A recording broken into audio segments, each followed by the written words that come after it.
tended to present his country in opposition to materialistic Anglo-Saxon society. But since those buying French houses are essentially buying them from locals, abandoning the provinces to look for work or greater amenities in the cities, are they looking for a traditional way of life that is dying? Are they pursuing an illusion? Not that the Anglo-Saxons have ever had a very clear view of the French, or vice versa. Britain and France have been close rivals for centuries, which is why the English notoriously love France, but not the French. They tangled in the dynastic struggle of the 100 Years' War. There was the religious conflict after England became Protestant, the British opposition to the Revolution, the prolonged Napoleonic Wars, fierce colonial rivalry right up to the Entente Cordiale of 1904, and mutual suspicion thereafter. Closely comparable in importance, still today, as nuclear powers, members of the Security Council, and with their economies jostling for fifth rank in the world, each became the mirror image of the other, a bête noire. So the British traditionally saw the French as foppish, cowardly, and none too clean, while the French equally happily saw the British as perfidious, brutal, and arrogantly opportunist.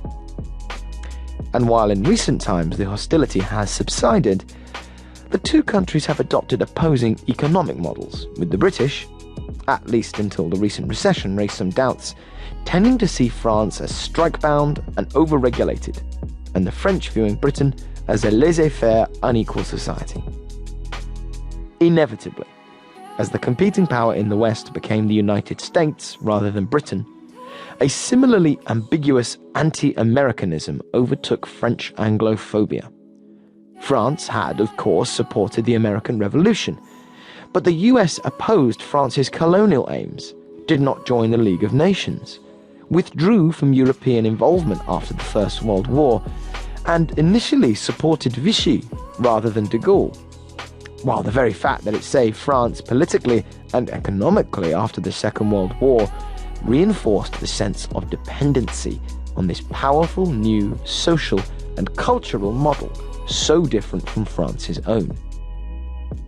So the French, however defensively, now saw the United States as a new kind of shallow, materialistic society destined to dominate the world, while the Americans, especially after France refused to support the invasion of Iraq, tended to see the French as pretentious, ungrateful, and cowardly.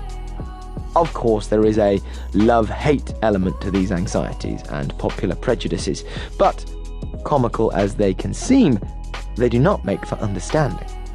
To understand the France of today, it is necessary to understand its historical development. To understand the French concern for their republican social model, you have to go back to the Revolution. To understand the structure of education, you have to go back to Napoleon. To have any sense of the power of Racinian drama, you have to grasp the tensions in the world of Louis XIV.